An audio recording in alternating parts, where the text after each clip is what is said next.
Yo. I know people ain't here right now, and that's okay. They'll show up, and they'll jump into the mix. I have a lot of not a lot of content, but I guess something I want to talk about, dive in on, in regards to some information we got yesterday in the validator chat. It did go to Twitter, so that's good. Wasn't sure if Jack was gonna post it, but looks like things are getting closer. Can't say that we're truly in the mix with this idea of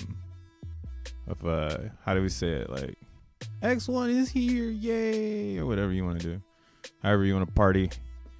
But yeah, man, we got some dope shit, so let's talk about it. What's up, world?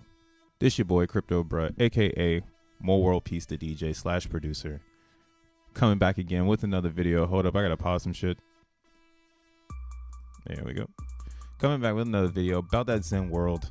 Everything still going as planned. Today is March 6th, 2024, and yeah, things are going as planned. We actually, I don't have it up here, but yesterday, Bitcoin took a straight dump. Bitcoin went straight down. Somebody apparently sold 1,000 BTC from 2014, and yeah, they decided to take some profits so they could make up, I don't know, whatever they're trying to make up on. I mean, but that's just, that's how it is. I picture that this person that sold yesterday, because we're looking at the 4 hours, so sometimes have passed, but we'll go to the daily. So that, because that candle is nasty. This seller, and they probably got more than 1,000 Bitcoins. You know what I'm saying? That was a market test. That was get some capital test. So I ain't mad at them. What is funny though is that recovery. Some people see this as a dip. And like I've been saying on the channel, y'all, this is exactly what 2016 was like. I was saying that back here, right?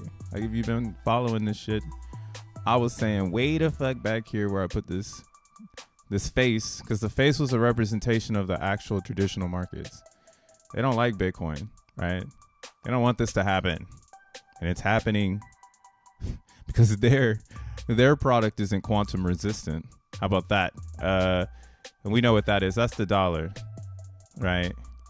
So this is like a little, this one has the love face because we were making it for them, right? They loved the dollar, and it was mooning when Bitcoin was falling down and trying to figure itself out, right? Let's get on this line. Yeah, see, when Bitcoin was losing steam, we tried for 50K, we got rejected. Oh no, everybody says on the same, whatever the hell they say, I don't know what people say, the sadness, the tears, woe is me. And then it recovered way too aggressively. Even me, I was over here like, damn, man, y'all are sad as hell. Let me draw some lines to the downside. I'm like, why is everybody so sad? Shit. I'm over here. I thought we going up. I'm over here. Ooh.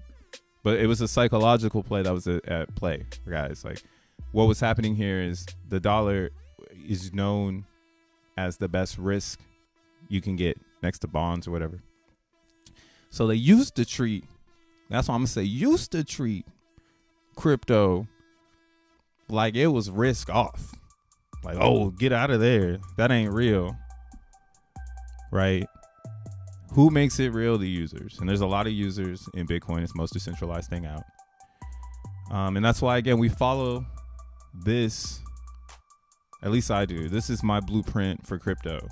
Everything follows Bitcoin, right? And then they innovate on whatever Nakamoto brought to the world, which really is just peer-to-peer finance or peer-to-peer. What do you say? Because I'm making shit up now. He said it was peer-to-peer. Now we're doing some other stuff with it. So it is peer-to-peer finance, but it is just digital value.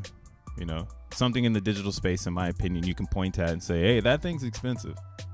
There's not too many things you could do that with, you know. But Bitcoin is one of those objects where everyone on planet Earth can look at this and say, hey, that's money over there. Right? So again, this was a very emotional time. A lot of tears, a lot of sweat tears too, that were playing with the narrative. And again, it was too easy to call because the dollar, again, it was supposed to pop off, but now it's not looking so good. So a lot of people are hedging into the bit. They don't, you know, they want the better world. They want the future. And that person that took the profits yesterday, big ups, man. Congratulations. But yeah, the recovery is so good.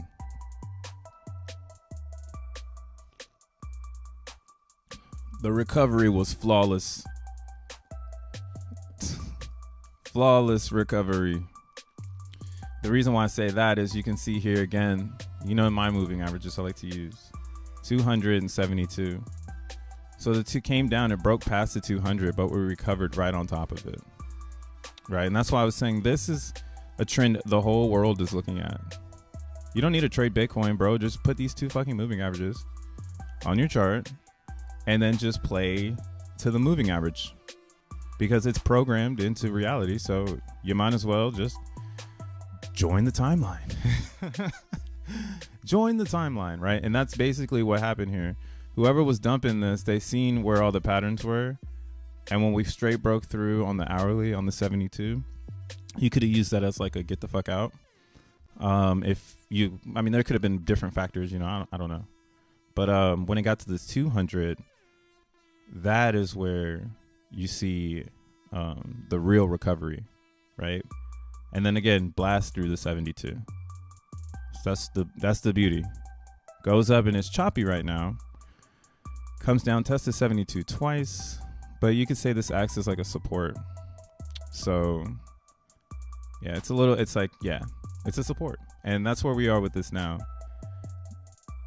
At least in my opinion. I think Bitcoin's getting ready to challenge 69 again. And yeah, that's good for Bitcoin. So there's the analysis on the OG. The next one up is Ethereum. We're looking at the blockchain trilemma right now. Look at Ethereum. Oh my gosh. Yikes. They chopped this up on the hourly. So Ethereum is potentially going to get an ETF. Now, that's great for ETH. And the thing about it is it's been riding the coattail of Bitcoin the whole time. So it deserves it. Vitalik deserves it. But again, the problem with Ethereum is the base layer. And the base layer is just getting so active because so many people are plugging in. And this is something we forecasted, right? Everyone knew that gas was going to go up because all the layer 2s were going to show up on the gas. Maybe you didn't know, but I was talking about this. Let's bring it up. Oh yeah, I was looking at the XenFT contract. This is pretty cool. This is where I posted. Got this from the post on my Twitter. I jacked it from Jack. What up, Lita? What up, Clay? Mind, Body, and Crypto. What up, Zen? ETHW, forever repping. Oh yeah, coming from Nigeria. Damn, chart's not working for me. Bitcoin broke everything. Womp womp womp. Oh, chats. Chats. I thought I'm reading charts. I need to blow up this chat. But yeah, good morning, Zenians. So yeah, this gas thing, this is not a factor of singular users. This is clusters of users now. You have USDC up here. You have Coinbase up here. You have Arbitrum up here. You have OX up here. You have Maestro up here. You have Banana Gun up here. It's Tether up here. Oh my God, I'm knocking my green screen around. You have Uniswap, obviously, at the very top. Clusters of transactions on the chain, dude. The fuck? This shit's about to go to like...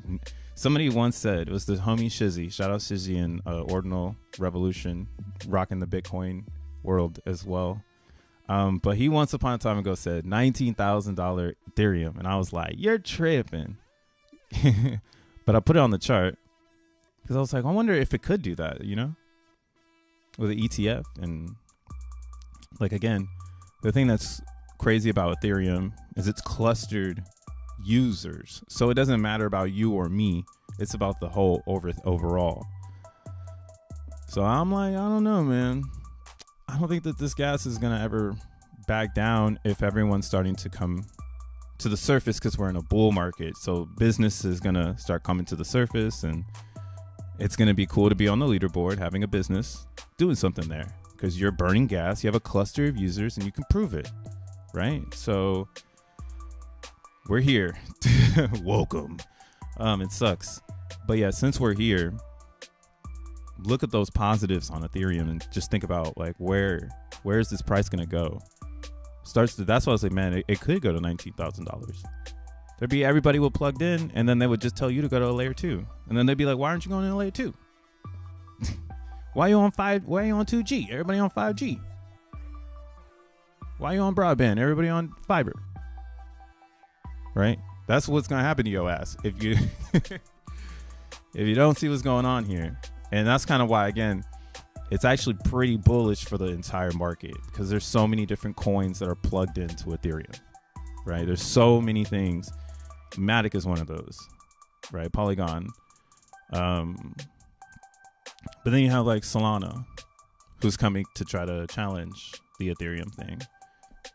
So I'm just thinking about all this. And what's funny, again, what the title says, what I was showing earlier, the blockchain trilemma.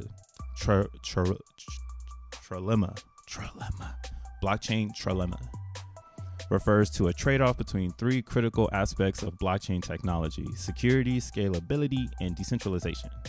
Bitcoin and Ethereum run blockchains and networks that prioritize decentralization and security, but those that pose challenges to scalability.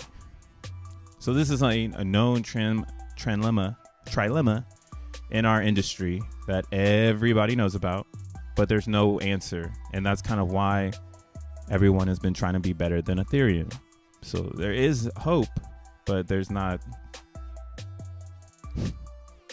But we're experimenting. I shouldn't say that. We're experimenting with hope, with what the future can uphold.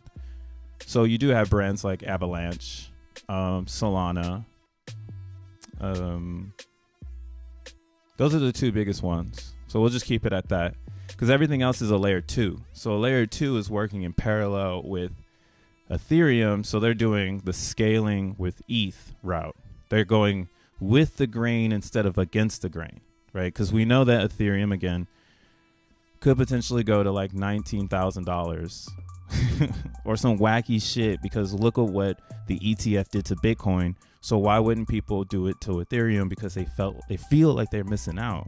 That FOMO, right? And it's not like ETH is getting any better or anything. It's just that fear. I'm gonna get some water real quick, because I only have a cup of coffee here. So BBL.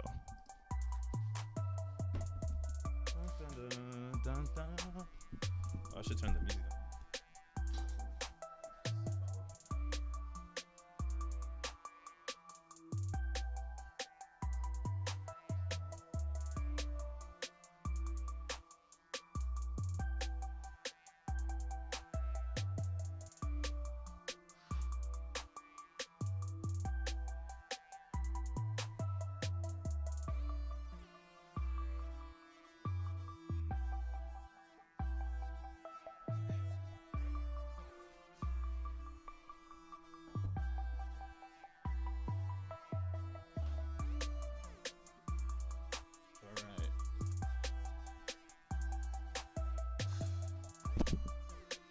Winded to get to my point. Oh shit. Alright, I already know this thing's gonna be off. Oh, it's not. It's lit. Okay. Get hydrated. Yeah. Yeah, I'm just not, what the fuck, you know. I'm just not blah. So had a little bit of too much coffee, not enough water. Gotta mix it both. Strawberry cup. Let's go. Strawberry cup. Drink water in a glass as well. If you can, drink it in a glass. And everybody's drinking water in aluminum, steel, all that shit now. I'm still glassing it out. Whew. All right, so the point. This is this trilemma of blockchains not being able to scale and not being able to be decentralized has created kind of like a war or a company idea of war of who can do it first, a moon race. And here we are, right? ETFs. We haven't reached the moon, but people are ready to pour money in. And we do need something that's going to offer this decentralization portion of it. I think that's the most important thing. Bitcoin and Ethereum got their most success from being a decentralized network. Having nodes, having consensus, so that everybody gets on the same page and it has an honest chain, as Bitcoin says in its financial white paper. You need an honest chain so everybody can say that this is the direction of this ledger. It's a bumpy road, but people fall off. Innovation shows up. Innovation stalls. There's so many directions. If you've been in crypto, you know what I'm talking about. If you've really been in crypto, watching all these cryptos, what we've been experiencing is 100% social experience or experiments with financial gain. Everybody's been trying to make the most honest chain, but Bitcoin is it. It's chosen. It's already got the ETF. Sky's the limit. It's inspiration. So yesterday, Jack posted this as the answer.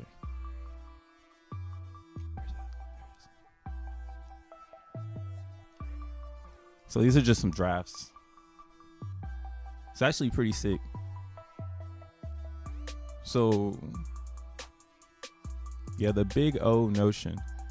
If you use XenGPT, you can look up what the big O notion mathematical problem or constant is, or whatever.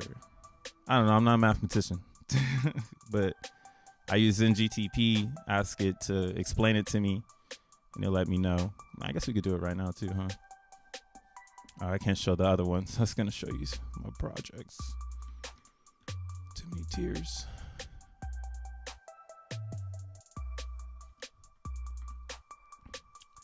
Too many tears.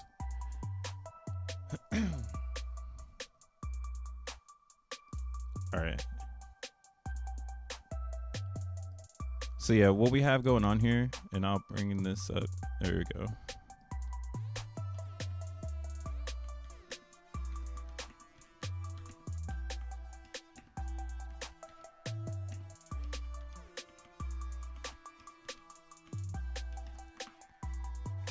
What is the big O math problem?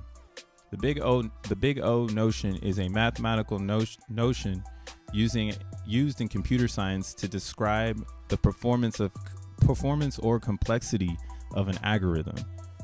It represents the worst case scenario for how an algorithm will perform in terms of time or space. The notion is typically expressed as O. I don't know. You can see it there. It's got a formula.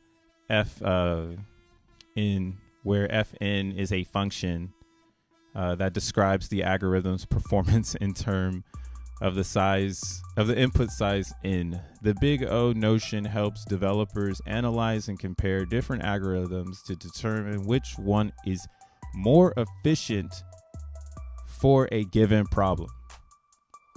All right, so it's a notion in computer science to describe and perform or the complexity of an algorithm. You feel me? So this is some mathematical shit that no one cares about, but it does matter in crypto because this is how our networks stay up.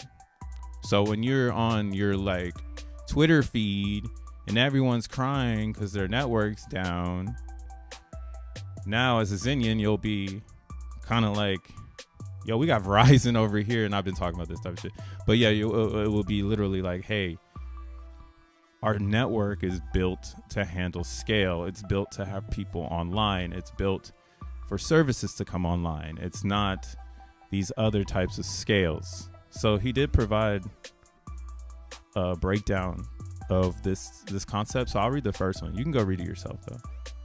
But like, he's like, the consensus scalability dilemma in blockchain technology. In my opinion, I just put the blockchain trilemma on the title and started off with that because I'm just trying to put more proof that I think this is possible with X1 chain. X1 chain might have an answer to this with this idea, which is solving the dilemma of blockchain technologies. And what that is how consensus is has complexity, and how this complexity determines the outcome of future network state, right? So each one of these chains are amazing chains, but that's the problem that they all face. They all face a consensus complexity where it doesn't matter what you try to do, you're not going to reach decentralization, because once you get to consensus, you're going to be like, hey, we got to centralize this. We want to have a high-speed network. We can't have a bunch of rogue actors, right? So X1 is introducing simplicity through reductionism. So what that means is X1 chain or X1 blockchain is going to use a blockchain scalability and consensus decision making. Basically our decision making will be made by an AI, and then every committee will be created based on the best performance for the network, and there's other factors that I've witnessed. I'm actually I'm not even running my node right now because I'm just hit a hardware barrier. So getting prepared, and it's cool to watch everything happening, because I think this is going to be an amazing network for people to grow business on top of, and or grow tokens, just a lot of different things, because it has the ability to stick around. And every in this breakdown that Jack posted yesterday, he's just breaking down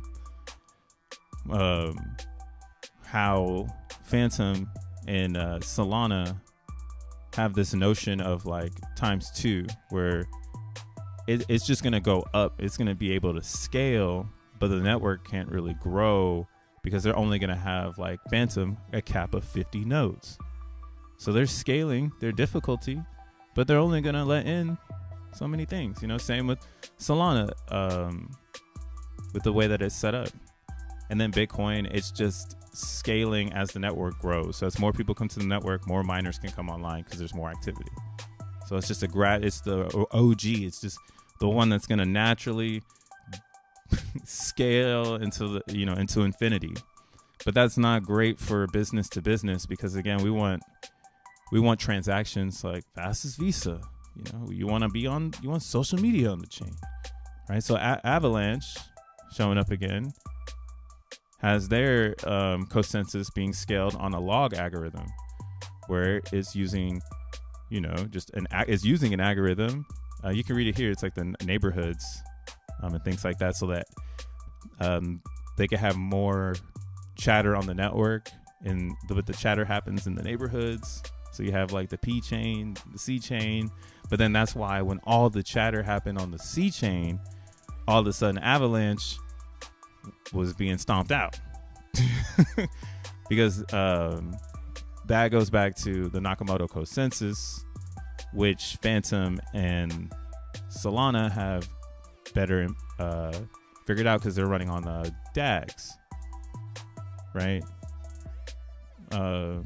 And that's kind of where it gets to X1, where we've collaborated pretty much all of this stuff into one idea, and then using an algorithm, selecting the best nodes to give you exactly what you want.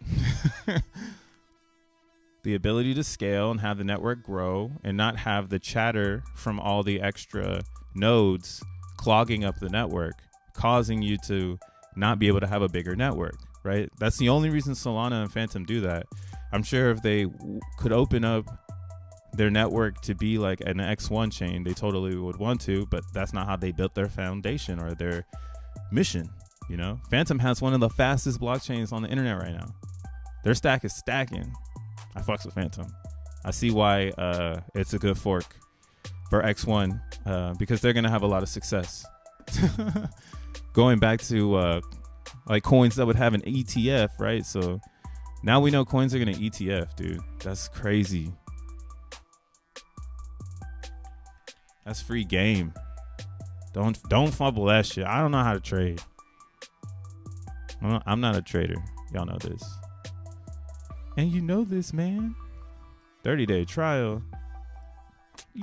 Oh, it's 69 too right now. Look at that. Phantom at 69 cents. Trying to give us a quantum heads up that is about to go stupid in the club. So it might be good to mine some Zen over there too. Shout out Zen GTP. See, this is how you use Zen GTP, y'all. Fuck Google. The thing about this is you need to learn just how to prompt it. What I did here, this is a 0-shot prompt. So I am under the assumption it knows what the big O math problem is, which it should probably know that. It's loaded with data from forever. I mean, it's got billions of parameters. So it's not about it's not about it being smart. It's about how you articulate with it. There's actually like a really good quote where it's like, it's not about how the human types on the typewriter. It's about what the human brings to the typewriter. You know? So it's the same shit. People are going to learn how to bring themselves to this motherfucker and it's going to go off. But that's why I like to have it almost like a on-demand pocket experience. Like I got a question right now. But yeah, where's my Zen at? Oh, right here. So yeah, Phantom right now, it's got like the largest global rank. A lot of popularity with Phantom. So might be a movie. And I think with all of this X1 hype and everything going good in crypto, Zen is doing exactly what it needs to do. It's also following that healthy pattern of the 72 and the 200. So I think since we didn't break down past the 200 here, this is probably a good recovery and we can keep moving forward. A lot of the trading was bot trading. So again, there's not much supply that's coming out. And the supply that is coming out, people are holding it. Here I come, number 72. All right. I'm going to open that up and I'm going to open. Shout out ZenPub. Let's look at some Zen shit. Man, I be feeling like my YouTube froze. Let's see. I got hella blocks. Man, y'all ain't even ready. We finna run this shit up. They could be so confused.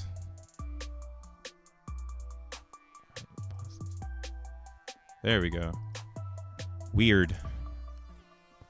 But yeah, I have like I'm cooking some fun stuff right now. You guys will find out about it soon enough. It's my gift to the Zenians.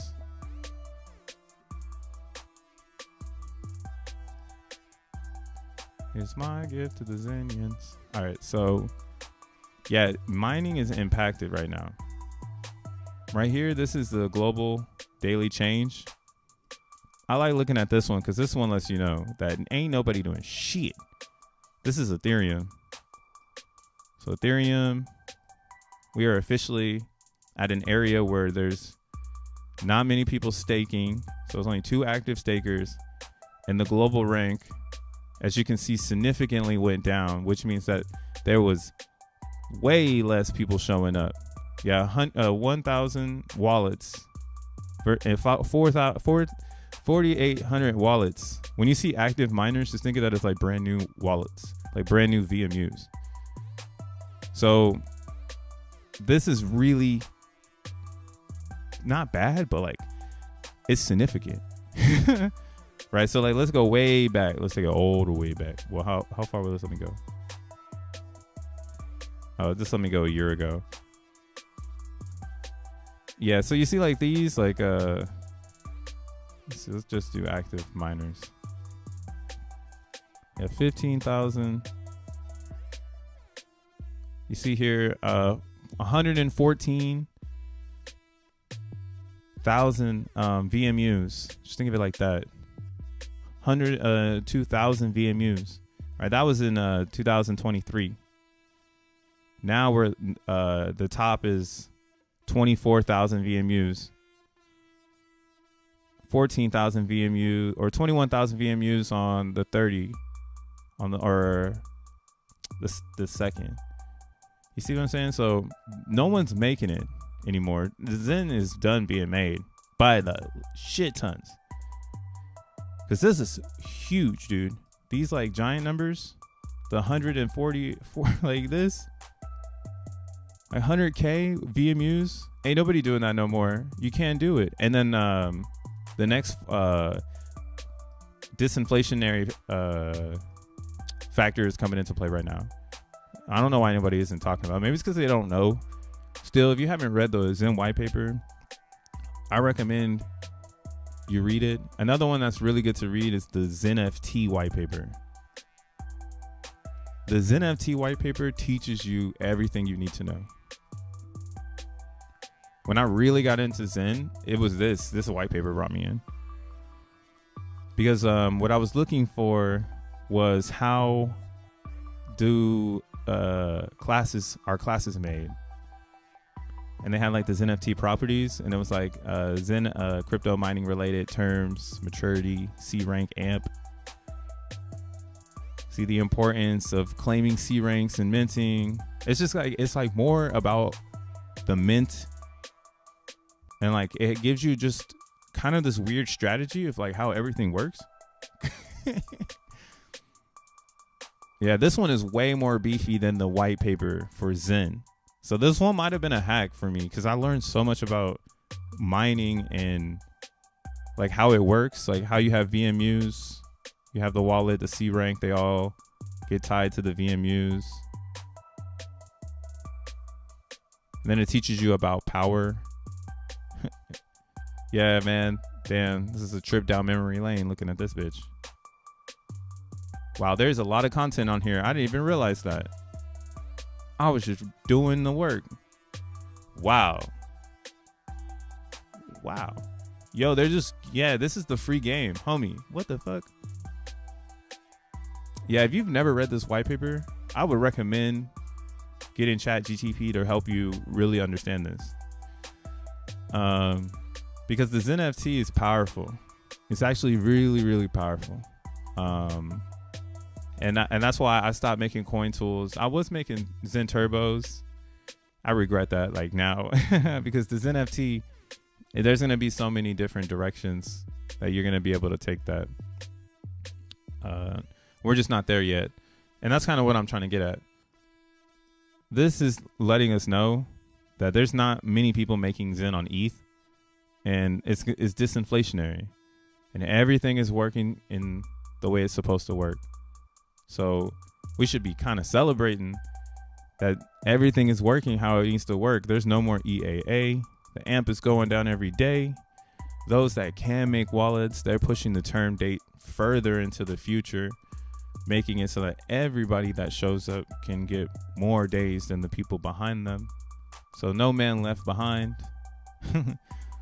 You know, and it's just going to keep making supply, but little by little, every day less is made. And then if people aren't showing up, there's a baseline of Zen. And what I mean by that is when more people show up to Zen, the more the G rank is booming, the more Zen that's being created for everyone. So like, let's say you get in right now and start a mint. Your mint is in the pool and it's active, and then let's say one day 102 active wallets get activated, right? The global rank shoots up 100K. Now all of your mints that were in the pool at that time are going to get more Zen because the G rank went up. So inflation is built in to the people who are already minting, and it always gives more inflation to miners or minters. But you have to be in the pool. You have to be in the pool, but you have to have a contract started. You have to be making the Zen. So that's why I think there's an advantage to keep minting. It's just finding the right time. So like right now is definitely not the time. And we don't know what the base is. Maybe we get to a base of like 40. Then it won't be so bad. I was saying this like, wait, what if 40 is the new 16? It fucking sucks, but that's just how the network is. That's the growth over here. But then it raises the question of like, you know, why don't we just let Zen go into penalties? And then from there ain't no supply, and we know what happens because there's no one that made it. And unless you're here now, you know, if you're already minting, you can just try to get those mints or burn it for X1 and get XN tokens. So there's so many game theories on this thing right now, and it's working at full throttle, bro. Because, yeah, you can't stop this. Good afternoon, Dank. I've been loading up on more liquid Zen and batch mining more. Reading and comprehension is pimp. That's what I need to do. But I let the computer read to me. So I'm taking a big step, Dink. Doing the fucking popcorn reading on the internet. Okay. Now that's some public speaking. You want to work on your public speaking? Read a fucking book on YouTube. That shit will throw you off, bro. You be like, I'm stuttering. Fuck it. I just chop it up. But yeah, so I think too it's the water, man. I had to get some water. But yeah, man, everything is looking great, bro. I don't know how you can be bearish on anything in crypto right now. Like, you have to be literally out of your mind to think that something is gonna stop this trend that's going on right now. So yeah, Phantom, I'm bullish in crypto on all the Zen, everything that got a Zen on it. I'm bullish on it. Maybe not everything. Let me show you what I'm talking about. In our top 5, I'm bullish on the top 5 based on market cap in Zen. So we got ETH Zen, Binance Zen, M Zen, Phantom Zen, P Zen, OP Zen, A Zen, and then VV, Moonbeam, Coinbase, and then at the very bottom here we have EVMOS. That's why EVMOS might be the sleeper in the community, because its liquidity its market cap could build from bleed. You know, I mean, there's going to be a lot of people here that are next one, and they'd be championing this shit. I don't know what's going on over there. So I'm not counting them out. That's why I had to be like, they might be at the bottom. But if you look at them, they doing some work. And they got 17K. So that's pretty good for, you know, a coin being made out of thin air. But yeah, so when you do it by the fully diluted volume of the market cap, you can kind of see here some good coins to maybe even think about. That's why it's like, yo, what is EVMOS even at? Like, maybe EVMOS is a go.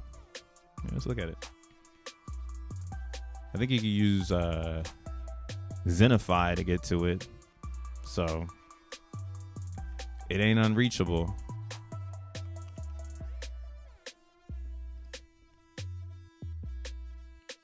$0.09. Let's look at that max.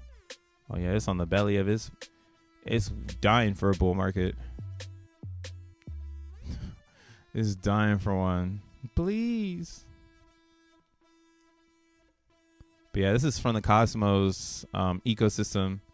And that's kind of like, again, why I think what we have going on in Zen answers a lot of existing issues for people who've tried, right? So EVMOS is a side chain for Cosmos, which is a side chain for Ethereum, which is a side chain for Bitcoin. Tell me I ain't lying. Tell me that ain't the fucking lineage of every crypto.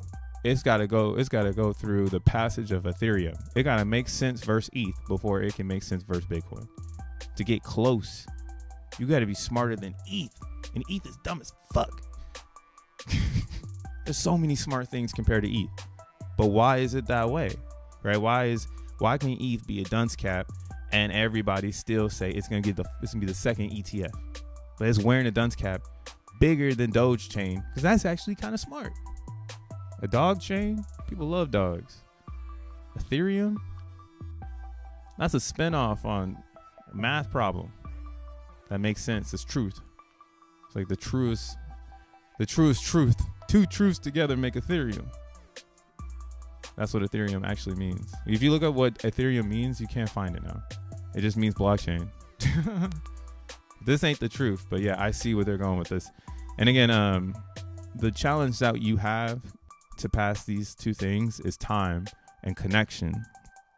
Bitcoin is connected to Wall Street, so it's going to always be the best of the best, because it's going to have all the gigabrains and IRL on how to keep this thing balanced with the daily lives. And that's why,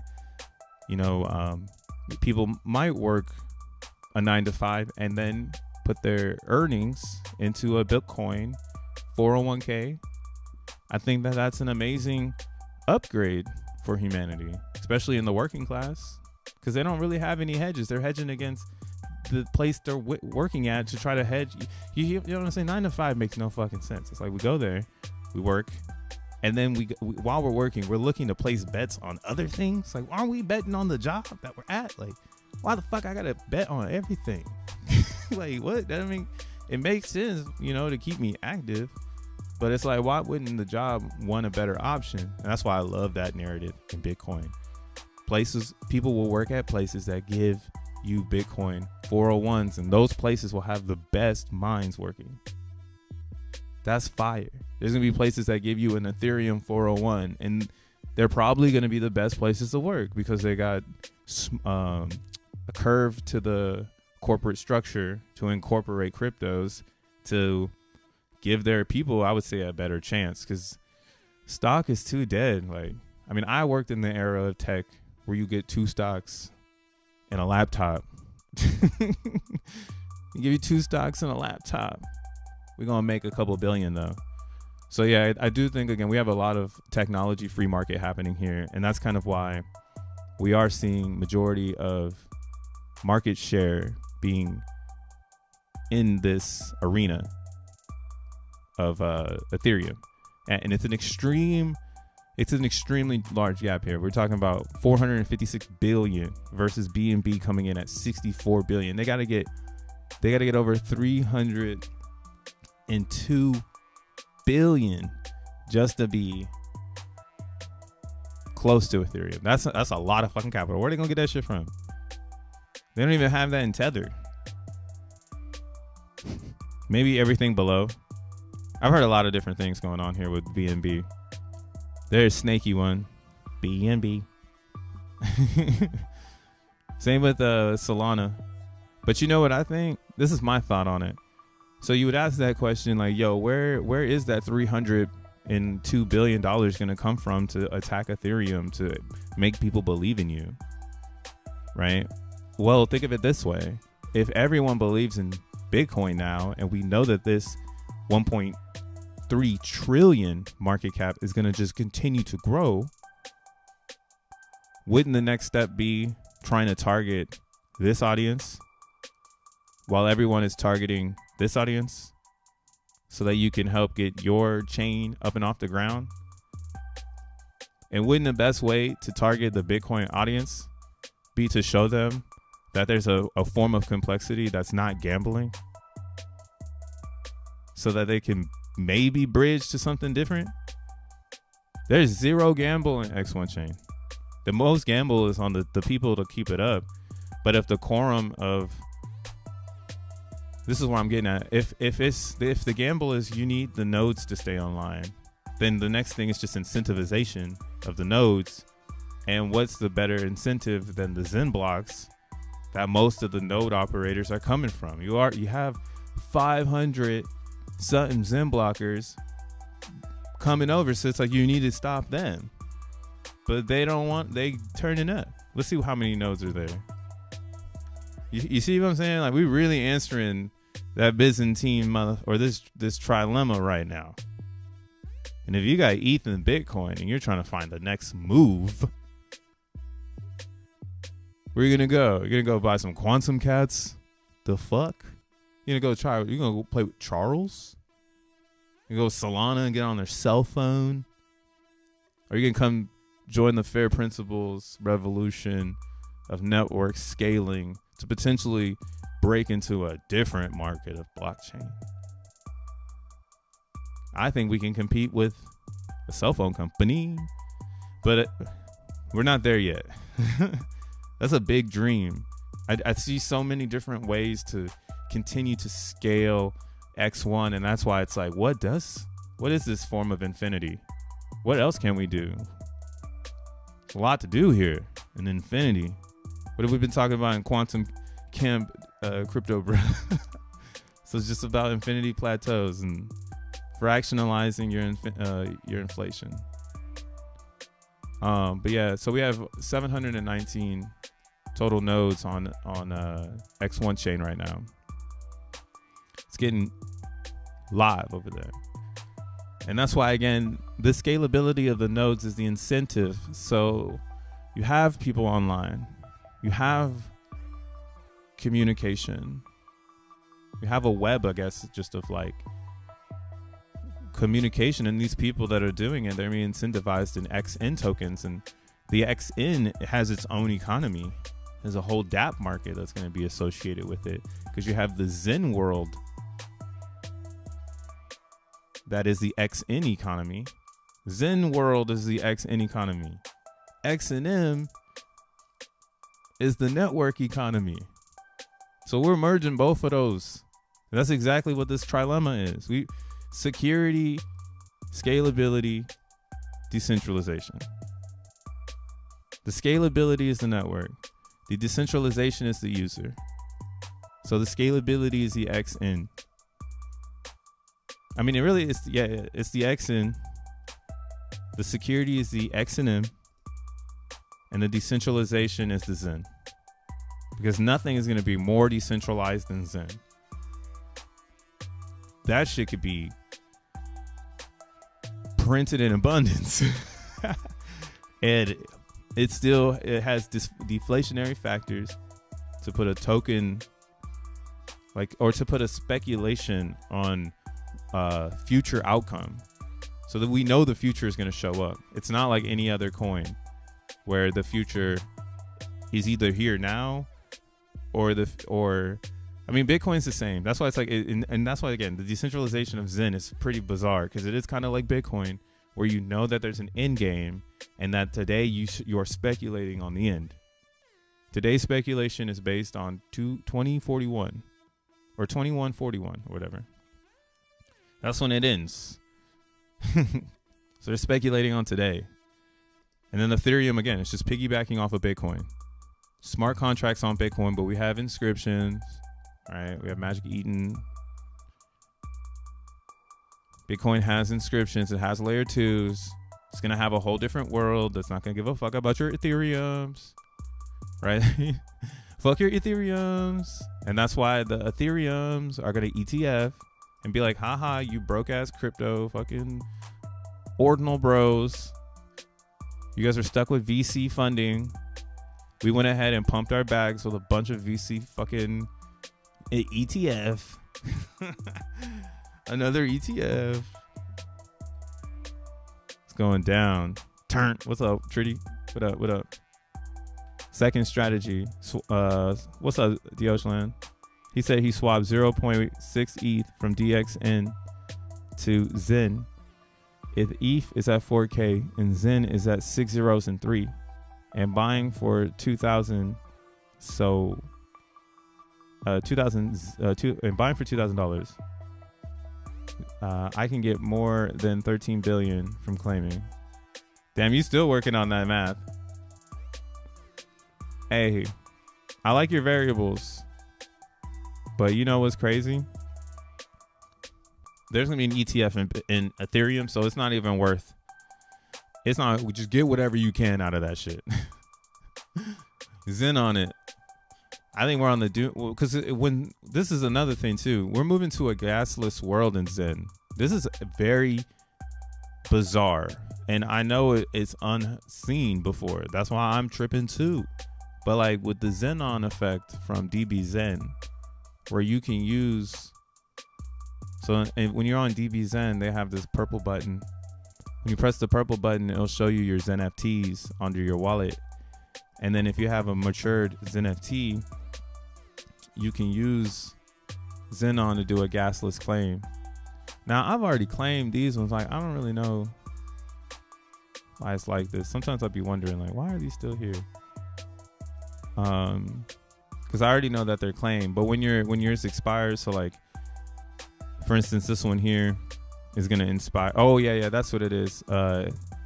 Even though you have 99% wiped out, there's always still gonna be some Zen left in that XeNFT, because there's always gonna be 1% of what the original amount was. So that's gonna be the froggy part about these older XeNFTs that expired. They still gonna have Zen inside of them, and there's game theory based on just these ones too. So I think that maybe that's what that is. Some expired ones that I didn't get to. But yeah, so you can use this. If there's enough Zen and the gas is a little low, you can actually do a gasless claim and use the Zen to pay for the gas.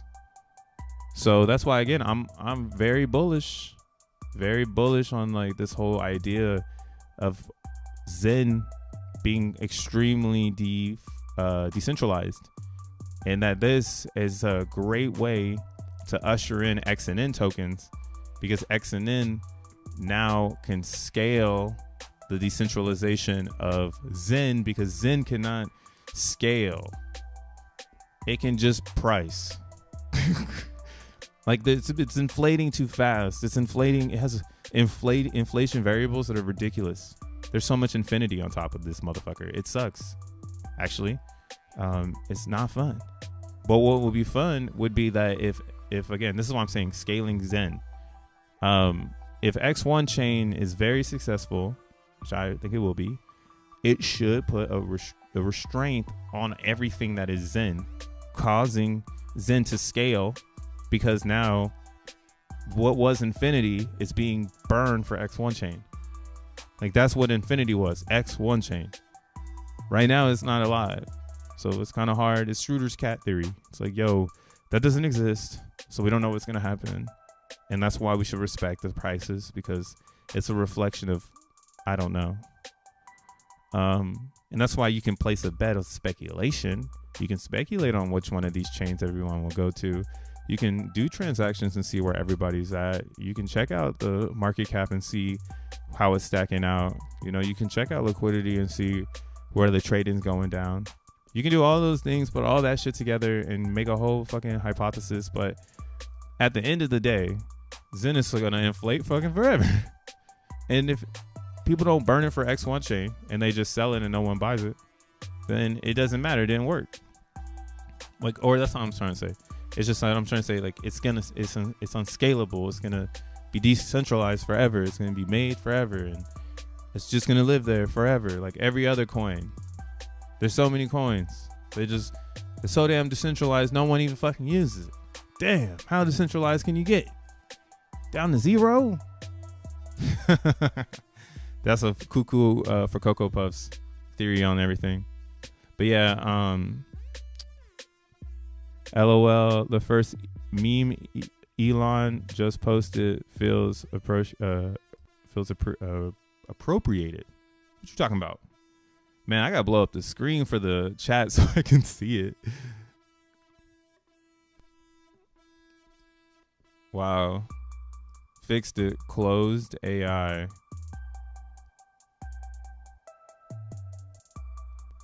You think this is some personal fade? Tree City, what, you think this is personal fade? I think this is kind of personal too, though. It's kind of personal fade. They're having a man war right now on purpose. This is all on purpose though. OpenAI already has tons of people who are going to invest in it. Elon Musk is just leveraging their branding to push Grok. So it's all a game in general. I'm not betting on either one of these motherfuckers. I'm betting on Jack Levin. I'm coming up from from the top rope. From the top rope. Yeah, for sure. I know Elon just sued him for not sticking to OpenAI, open source. Yeah, I mean, that's how I feel too, though. Like, I think it's like crypto. If crypto would have stayed open source and the ICO era of 2017 didn't create a Binance, if that wasn't our intellectual guidance tool, maybe we could have brought today here 7 years ago. But unfortunately, that just wasn't the direction of the market. That just wasn't where our heads were. People were coming from casinos. You feel me? They got rich on Bitcoin and went straight to the casino. And then all the people who joined, like my dumbass, we was in the casino. You know, so never really had the opportunity to explore what it would be like to have tokenized AI or tokenized open source. And that's what AI is bringing to the surface. And you can see the people who know that the money to be made here is way more as like a people growing it than just a $7 trillion cap. That's my opinion too. I think it's an infinity. It's like locking down the energy, the grid. Like, I mean, the grid is locked down. You got to pay a fee. But imagine you was paying $300 for electricity or some dumb, wild, crazy thing, like for a small area. Like, what if electricity was really, really expensive because the reality tried to act like it wasn't for free, you know? And that's what OpenAI is essentially doing by closing AI and not keeping it open source like they said they were going to do. And it opens up the weird world where it's like, are they making models off of people? That's why I stopped using OpenAI unless I bring content to it. What I mean by that is, like, I'll use XenGPT to formulate a ton of just responses, and I'll put those on a notepad, and then I'll take those to OpenAI after I have kind of like my direction I want to go. So I don't explore with OpenAI. I'm not a fucking astronaut over there. How to go astronaut? I ain't doing that in OpenAI world. Hell no. This guy gonna have all your data. You scared right now about data? You using OpenAI? They definitely taking your shit right now. 50 billion Zen isn't enough to be a top 100 Zen holder. Yo, Shlan, if you're really going for the top 100 in Zen, God bless you, bro. You're going to the top of infinity. You Thanos. Cause I ain't gonna do it. I like the cap supply. I like to see the ledge. I want to know if the world is flat. But hey, more power to you. I salute you. For the bro. You think Jack is going to the AI conference NVIDIA is having? Maybe. He could. I mean, I don't think that's anything, you know. I'm pretty open source about AI. I think it's free. So I don't think a conference is going to change the direction of humanity. So Jack doesn't really need to be at a conference for something like AI without like an announcement, you know, like that's why it's like it's going to be better on the our come up is gonna be, it's already cool, you know, but the addition of AI to provide, again, what my theory is providing a financial transformer. Nobody has an incentivized because finance is just incentive. I go and work. Let's keep it simple, right? There could be so many ways to say what is a finance. Right? Finance is I got 2 apples and I know about it in 2 hours. And then if I take those 2 apples, I can maybe move them and cut them up, get a little bit more apples, get some seeds, plant those seeds, watch them grow, eat the little bits of apples. Finance. You feel me? Finance ain't hard. That's why what is complex in finance, damn, I'm hella clowning this fool. Let me get him off my screen.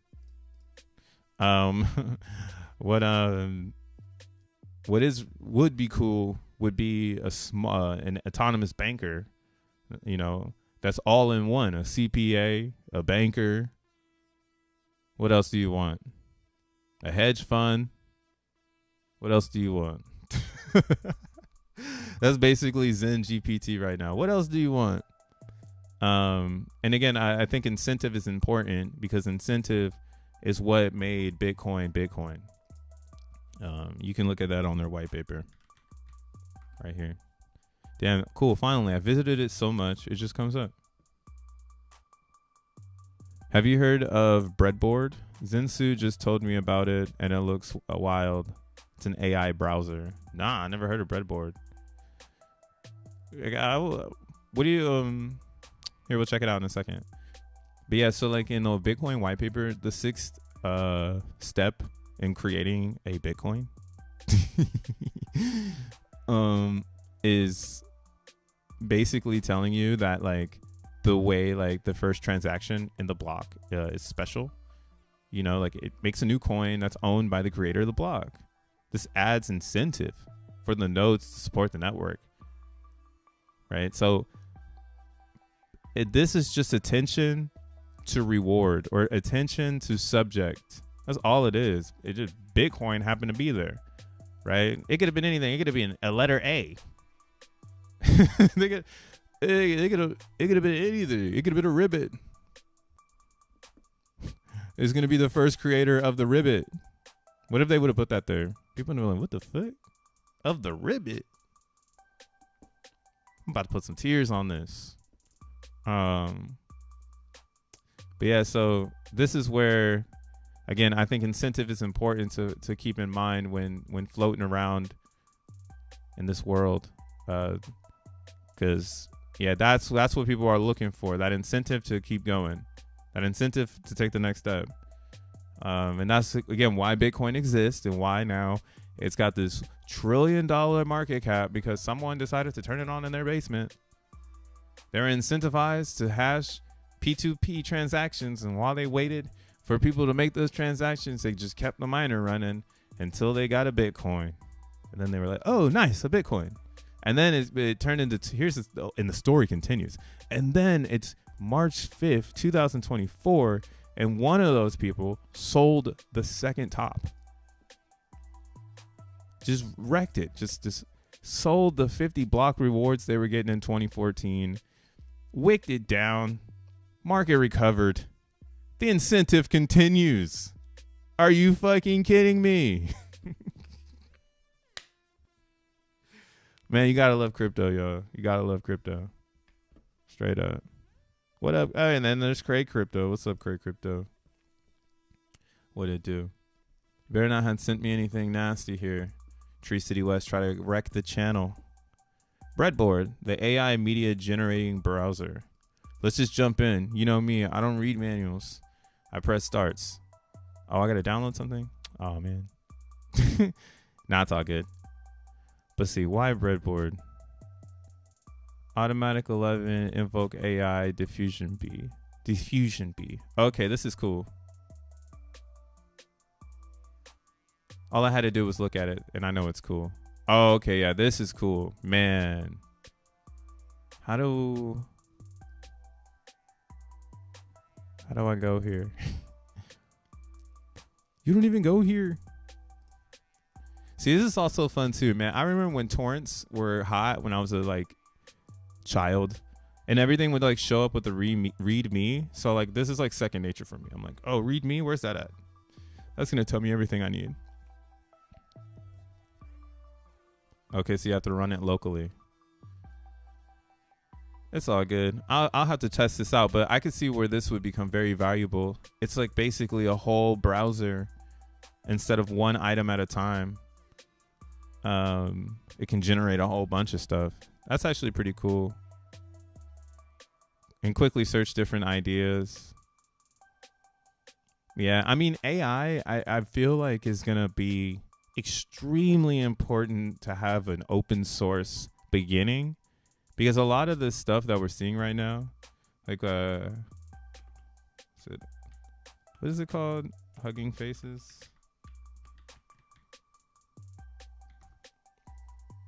So Hugging Faces is like one of these websites where you have a lot of autonomous community members doing their thing, building out the open source world. Jack Levin, I think, is over here. I think if you type in Jack Levin, his name pops up. I'm sure he's got maybe Jack Levin 123. Maybe that's not him. I don't think this is him. He would have like 74, and there's nothing here. So maybe I don't know his account. I don't. I don't. But yeah, so this is where a lot of people are though, where they're testing out things, and then they kind of come here and they just kind of shout out like, hey, I made this thing, you should check it out. So this is kind of what I feel like Elon Musk and Jack Levin are trying to protect right now, because it is true, AI is very new. A lot of people don't know how to use it, and if we were just to usher in the public into a closed source environment, there could be potential risk of data, being misused, or, we've seen this happen before. This has already been proven that screening and scraping of closed sourced software is in terms and conditions and without people's, that knowledge of knowledge, that's all I'm saying.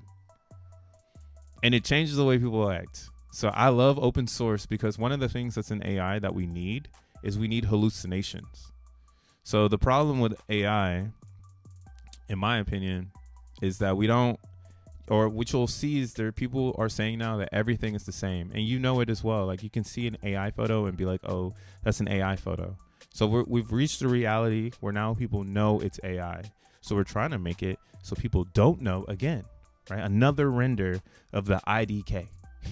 Right? So the only way to really get to this area is through hallucination. And hallucination has a lot of different meanings for a lot of different people. I would say it's just the forbidden unknown, and then the what the fuck. Like, why did it do that? Like, why did it do that? We need to study that, the random. And you can't get some random scenarios. That's like my theory on like reality TV. Like reality TV works because you have different types of chemistry of human being emotions in a very small space, and mixing all that chemistry together creates reality TV. So you gotta have to have that hallucination, that randomness, that characteristic of, we don't know what the fuck this person's gonna do, and then some people watch it because they want to see what's gonna happen, right? That reaction. So I'm hyped to see, again, people like Elon, people like Jack continue to push open source so that everybody can explore and hallucinate with AI for a little bit longer before Bill Gates comes in and says, yo, this is worth $7 trillion, bro. Give us $7 trillion, bro. Like, are we going to do it again, guys? Like, is that what's going to happen? Right? So I'm excited. I think we're living in what they say, like one of the most epic times in reality. But I mean, every single day is an epic time in reality because you're still here to be able to manipulate. So take it with a grain of salt. Don't listen to me. Again, I'm not an influencer. I'm here just to intrigue your mind. Maybe be a little inspirational. Inspire. But yeah, so Bitcoin's doing well. Man, my Coinbase stock, y'all. Should I sell this shit? People are up as fuck right now. If you bought Coinbase down here at the very bottom in the beginning of, or at the end of 22, early December, this was a bad time for Coinbase. Cause yeah, they laid off everybody. So everybody was like, this shit dead. And that's probably what happened. Oh man, that's probably what happened. So I've been holding my Coinbase stock since I worked for them back here in this range. And this is probably the employee sell-off, because everybody who left or got let go, they probably sold all their Coinbase stock here, put it back on the market.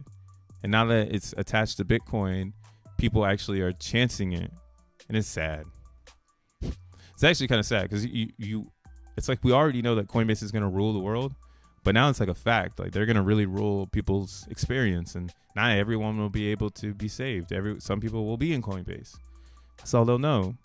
You know, hopefully they'll be able to find an X1 chain and be able to experience the real culture of crypto, in my opinion. But yeah, I'm looking at this Coinbase stock and I'm trying to play it out. I hope they can keep their lineage with Bitcoin, but they are kind of at risk of being dated. They did some corporate activities that I feel like removed too many human culture levels of Coinbase. I think that's very crucial in crypto, even down to the TradFi level. Because yeah, XENM answers Coinbase, right? Because if I'm mining XENblocks, I can, instead of, it's like you can, if Coinbase runs out of Bitcoins, they're going to have to sell ETFs, or they're going to have to sell like fake Bitcoins, like paper Bitcoins. So it's like, how long, and you know, like how long is traditional finance really going to have their hands in the cookie jar with crypto, right? Because we see traditional technology trying to put their hands in the cookie jar with AI, and there's a figure like an Elon Musk openly dissing that shit. You know, putting everyone on edge that was trying to get this off the ground that direction, you know? And that's where I'm at with it. I feel like, again, I'm a Xenian. I'm at the brink of technology with the rest of those that believe in that. That technology is infinite. There's no such thing as we're going to stop here. There's no such thing as closed source. Closed source is for profit. And it better be a good idea. And again, general AI is not a good idea. This general. That's what GPT stands for, if you didn't know. General pre-trained transformer. I'm doing the research here, guys. I'm doing the research. They call me a yes man because I can read when I'm not on camera. So GPT stands for generative pre-training transformer. It's a tongue twister. GPT.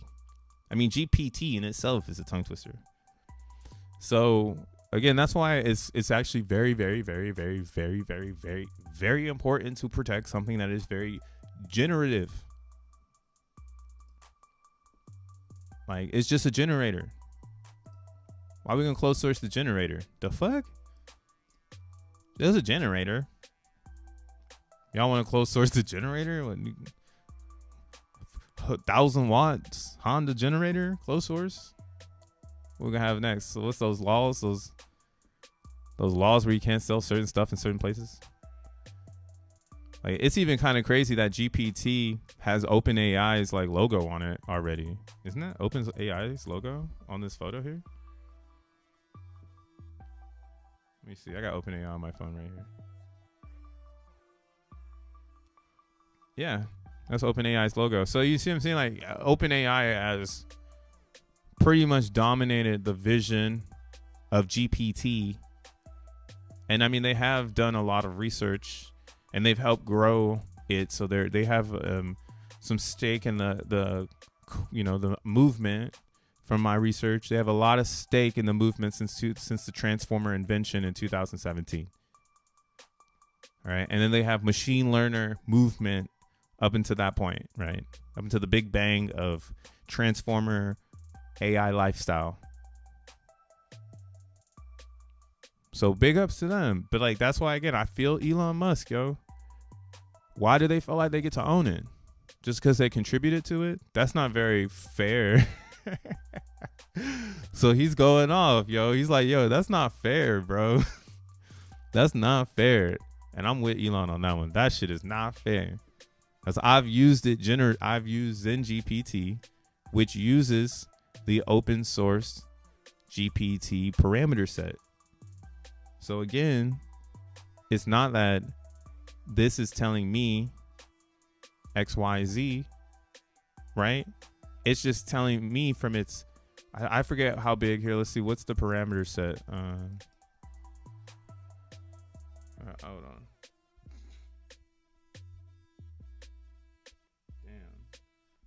I don't know who you are. Why you calling me? People always call me when I'm streaming now. That's weird. Make it make sense. Please. Make it make sense. Wow. Messed me up. All right. So GPT 3.5 parameter size. So yeah, Code Fusion, the pre-trained diffusion model for code generation lists, that is GPT 3.5 Turbo, is 20 billion parameters in size. That's 155 billion parameters smaller than OpenAI's prior model, GPT-3, and but 3.5 Turbo was designed to work in tandem with other models that, like how it works with Instruction GPT and to power Chat GPT. So this is kind of like why there's a little bit of a war, again, in my opinion, because OpenAI was supposed to be open, and now they want to go closed because Sam feels like he is God. I don't know. That's kind of how I'm portraying it too, y'all. Elon's like, no, I'm a god. I'm a god. I'm a god. Shout out Sun Station for the one. Thank you, bro. I'm under your influence, bro. Wipe it off, Dank. That's the weeds.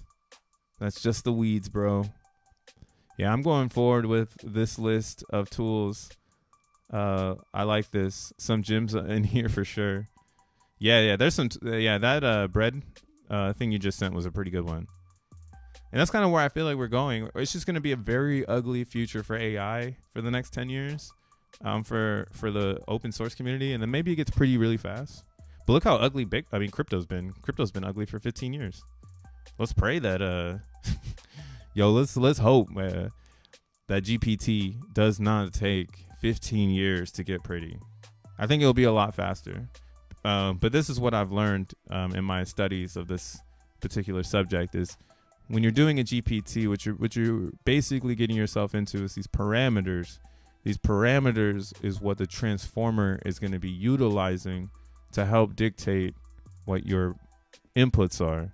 And that's why it's important that you drive this vehicle. Bruh, this is not an automatic. This is a manual. Now, OpenAI, and this is my little tinfoil hat theory on the whole situation and why I'm mining XENblocks every single day, because I think that's a dope ass answer. That's the answer right there. Again, another answer. Blockchain trilemma. Answer that shit with Zen. Zen steps in. Don't worry, guys. I'll be decentralized. I'll be scale. I'll be all three because I have X1 chain to facilitate everything else. But yeah, so tinfoil hat theory, OpenAI, if they go closed source, essentially they'd be able to like do things in the background. We wouldn't know what they're doing. And what that could potentially be is models of other things that just no one knows. I mean, they're probably already doing it, but you know, like everyone is on the same lineage. So we all know we all have weird things going on in our laboratories. That's why everyone's like, hey, let's keep being weird. When are we going to stop being weird right now? Right. And I personally think it's the same thing where we're so close to this, whatever is going to be AGI, which is artificial general intelligence. Right. That's like taking GPT and saying it's done, essentially. Like, yo, GPT's done. We're moving on. We're moving on to whatever AI's got in store because it's here. It's you. It's up to you to accept it. It's up to you to implement it into your chain. It's up to you to put it in your business. It's up to you to use it to get rich. It's up to you to make the next thing with it. There'll be innovators and inventors that come from GPT for the next 20, 30 years. Where did you start? I started on GPT. We just kept pushing the bar higher and higher. Right? And that's what the transformer technology is doing. That's all we have here. That's the most open source That's the open source puzzle that has been that's their trilemma of machine learning, I guess you could say. That was their infinity plateau. Like, what can we do to push this further so that our deep learning, right, can get even more advanced? Yeah, and this was made by Google. So it definitely is something that's for for everyone. It took a lot of money probably to get to this conclusion. That's kind of what I see in technology.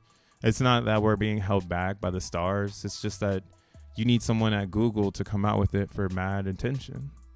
But I'm glad that they did it. So now we're here. We got it. We can do whatever we want with it. It's been here for 7 years. No one's done anything with it. So obviously, it is like an Excalibur. We need a King Arthur to come and pull this sword up out of the fucking stone. Because no one's been able to do it.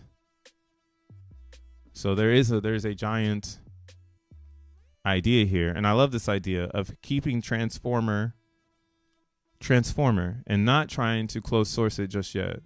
Keep Transformer and allow others to discover Transformer. And what I mean by that is taking attention and branding that.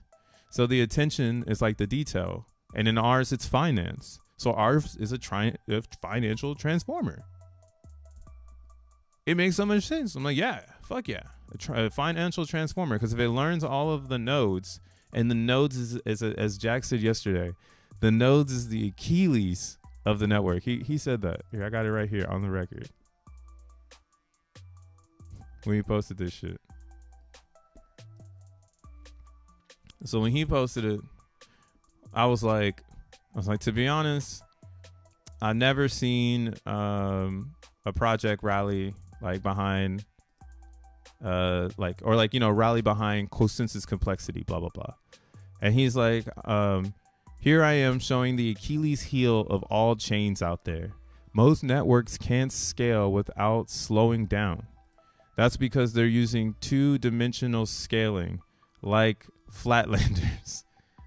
He's like, creating temporal dynamic scaling consensus is the goal, to be able to keep accommodating scale without slowing down. So that's what I'm trying to get at. I was saying, I've never seen a project rally behind the value of consensus complexity. That's exactly what we're doing. We're telling everybody, like, yo, we can't scale as a chain, as a network of crypto lovers or users, or we want to go to fucking Mars. We want to do what OpenAI is trying to close, what Solana's trying to close, what Phantom's trying to close. Avalanche is trying to close it because it's too expensive now. $80,000 to be part of the Avalanche network. $50,000 for Phantom. Way too much, $2 million to create a Bitcoin, bro. The fuck? So, yeah, there's a lot of variables here when it comes to the scaling difficulty part. Getting more people on the network to continue decentralization, to get us to an infinity, to focus on whatever is coming next, so we can move on in crypto. Shout out to X1. Shout out to Jack for discovering this, because he released Zen on all these networks to discover that all of them suffer the same fate because they cloned ETH. Nakamoto consensus. That's why Zen is not on Solana, because that is not where they need to test it. But they now can show everybody. So please. I'm not doing a good job at telling people not to buy this shit. But wow, I can't believe we're not going crazy. It's so good. It's so fucking good. Bro, what the fuck are you talking about? I'm in this bitch. It's everything. Everything is everything, bro. You see how I could put it all together? We don't have, if Elon is fighting for open source transformer, then in crypto, we should be fighting for better scalability. Because that's where our network excels. That's where our infinity is. And if we don't focus on that shit, we're gonna get left the fuck behind. Like straight up. Like if we don't focus, if we don't fix this now, if X1 doesn't show up to fix this right now, blockchain is over for the idea of you being able to afford anything. And that, I don't think that was Satoshi's vision. I don't think Satoshi's vision was to price out the public. I just think that he knew that this was the only way to make an infinity scale that would be perfect. No one can stop this. This is from the planet Earth. This is like trying to take out the oxygen of the planet Earth. Hey, you got to take out Bitcoin to stop it all. Now you can't. So it's running. It's Sputnik right now. It's on Sputnik mode. And we've been trying to find new rocket ships to try to find that parallel to Bitcoin, but on an infinity scale where you don't need to shoot the fucking satellite to Pluto and count the distance. Like, let's just be quantum with it. We got computers. We can do that shit down here. And then when the time calls, we'll go to Mars. I love it. I think it's a perfect design. I don't see anything else that's doing it. And again, you can go and read this. This is on Jack's Twitter, but he explains like how these other strategies can't answer this very simple issue because it just doesn't have the ability to, because they just didn't focus on it like that.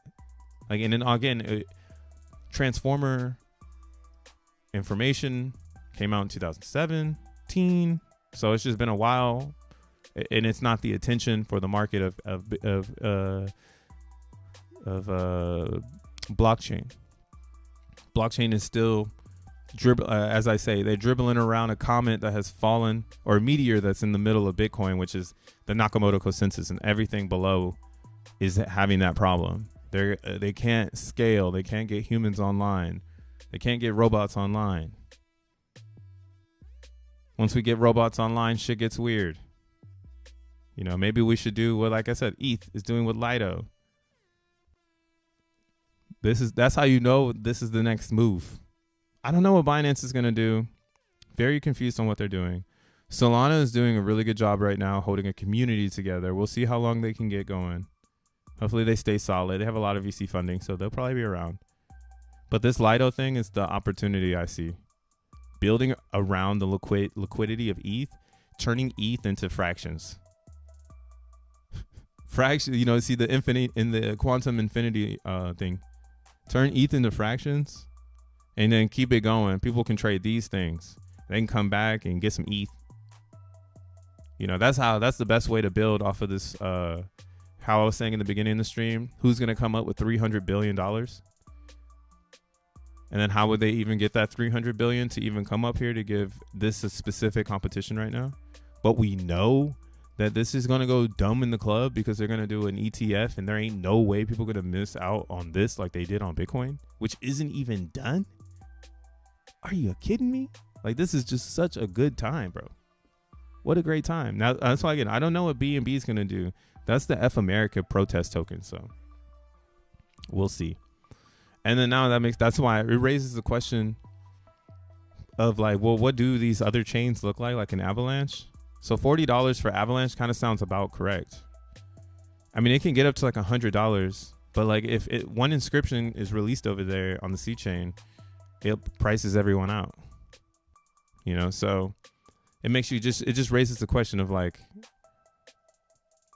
do you want to be an Avalanche, or when X1 chain is live, you know, are you trying to build on over in that environment? Like, you're going to bring a meme over there, you know? And then even as like people who are building, like, do you want to stay up on Avalanche, or do you want to turn on an X1 node, you know, and be on a chain that's focused on scaling so they can have a lot of transactions? You know what I'm saying? Man, we're so lit. They gonna hate us when we're live. That's why it's a slow bleed. Og with the Transformers are everything. Ask GPT to make a joke of Jesus. Ask again for Muhammad. You know what you should do? You should prime it to get to Muhammad. That's what I mean, Sun Station. It's not about the typewriter. It's about the user using it.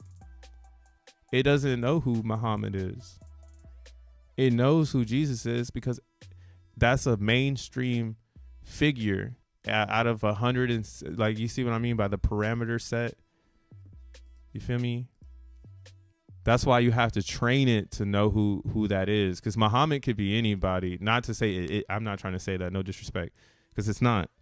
It is not. It is one. But a lot of people are named Muhammad, have their own stories. And that's what GPT can get confused on. So you can teach it to not be confused by priming it to get to where it needs to go into that, like that parameter set. And that's what we haven't been taught yet as like input people. We haven't been taught how to use these parameters to our advantage. So that's what's really, really wacky about going online or open AI. Like that's why I stopped using that, because I really want to get more familiar with these parameters before corporate comes and jumps on top of them. Right? Because that's what is happening in XenGPT. So in XenGPT, think of it this way: Jack created a parameter set based on everything that is. He was saying it. He's like, yeah, I trained an AI to know everything about me. I watched all my videos. It knows everything about Zen. Like, go and try it out. This is when XenGPT was just like free. And we were telling them what it to do. And then it learned everything that it could about Zen up until that point. Now, there's probably a lot of new stuff. So maybe he's still feeding the model, right? The parameter set. So that's what you're tapping into when you're on XenGPT. You're tapping into a GPT parameter set based on our crypto, that's why I'm calling it financial transformer, because it's on our crypto. It knows about XenGPT now. It's going to know about the node set. And who knows what else it's going to know about. Because this is just Fair Cryptos and Jack's little parameter sets that they're just creating. And then when you install it into a new GPT, it just creates a brand new transformer with new parameters that can go crazy. Go crazy with it. I'm telling you, he knows who I was asking. He knows who I was asking for. I mean, that sounds pretty crazy. We need an expert on Twitter Spaces asking Jack questions about X1 and not an amateur. What you mean? Zen didn't move 80% up from the low. The worst performance in crypto. That's 400K followers. What up, Sergey? Who hurt you? Who hurt you?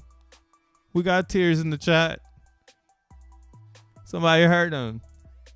We're here for you, though, bro. We're here for you. I'm here for you to cry with me. Bring them tears. I feel you. Bring them shits. For real.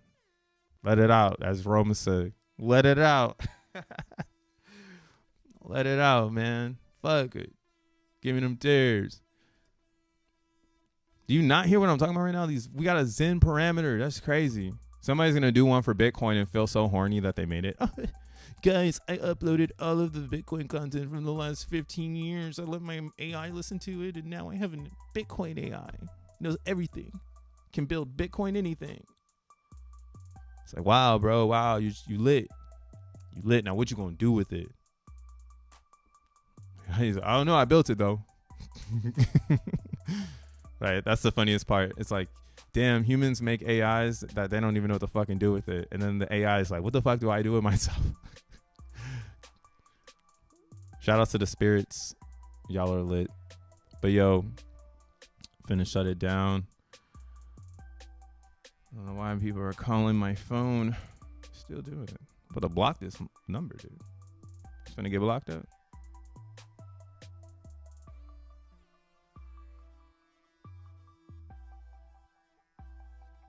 All right, for sure. Yeah, we got some stuff cooking. So yeah, before I dip up out of here though, sorry for the tears, man. I am really sorry for them.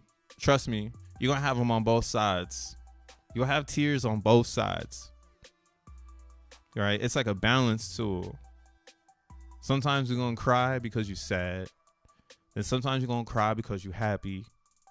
So your tears are on both sides, like a yin and yang. Don't worry. Just cry. All right. Let it out, as Rome says. Just let it out. The feds are watching.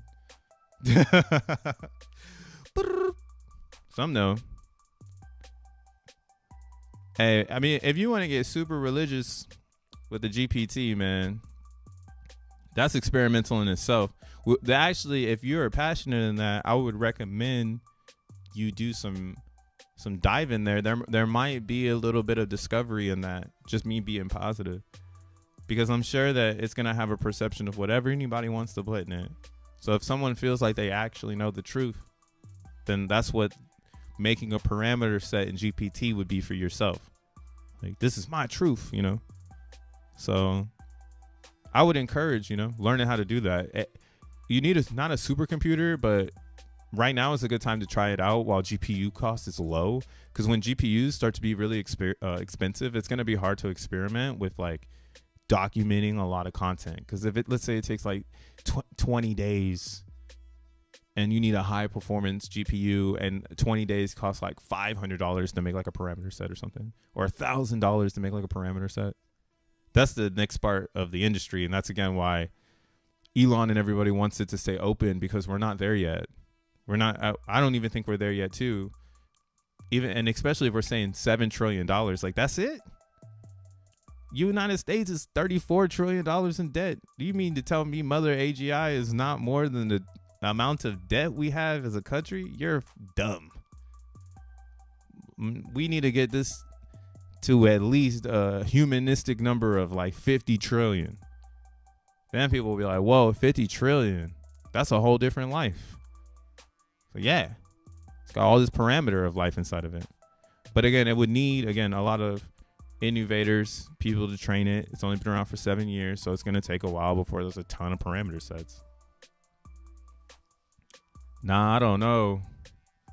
Hey, Ribbit is in the house. You know things. You know. Nah, it's just my new motto. When people are sad, I'm just saying, yo, give me your tears. I've seen so many tears in Zen now. It's just like, man, everybody be so sad. Then we recover, and then they be so happy. And I'm like, yo, Schroeder's cat. That just always everywhere. We just can't sit back and relax. Oh, I didn't even show you guys the truth. Look at this truth right here. Yo, we plateaued on daily supply. So we did this before. Back in February, we had a moment where it was down. And then we slowly recovered. Everybody was claiming again. But we just hit another pocket of liquid supply going down. So the burn supply, or the supply isn't being minted, and people are still burning the Zen, and that's causing supply to go down, right? Because the burners right now are probably still burning like 10 billion Zen, or like not 10 billion, but they're burning like billions of Zen, which would definitely impact your liquid supply if you're at 52 trillion and then 10 billion were to sell off or something like that. You'll be able to, it's just going down and down and down and down. And then also over here on the daily change of liquid and stake supply. So this is the overall supply. This is like your everyday supply. So like how much is coming out every day. That's why the scale is much smaller versus this one that's gradually growing, because it's the daily supply over time, since a year ago. So from when it was 8 trillion to where now we're at 52 trillion.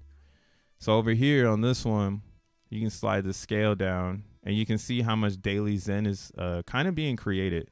Because what's happening, again, when we look at liquid supply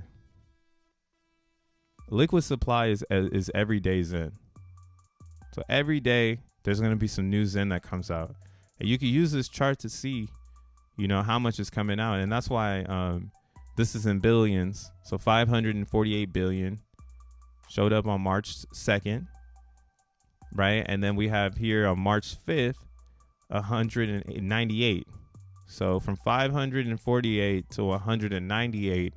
And that's why on the chart, in my opinion, that rally of downwards momentum was very, very, very, very, very hard. There isn't enough. You need more. Or you have to burn what you have. And there's people who are like, sell what you have and they get it now. They're like, I ain't giving y'all motherfuckers my Zen. Fuck you guys. You guys got me trapped. I don't care. I'm gonna wait for it to pop off, right? So they're not bringing their existing Zen to the market. So that's why this is standing still. That's why this isn't going up, because again, it's a whale war. No real Zenian has got 10 ETH to plug into here. We're moving to X1 chain where the value is going to come to us. So yeah, again, that's why I'm super bullish for the release of X1 chain, because I know for a fact this is going to change from WETH to XETH as the major pool. I already know what's going to happen, because this isn't it. And if a lot of people are transforming their ETH into XETH, oh, I mean, I can go on and on and on about this fucking game theory. I gotta go. I gotta talk to the homie.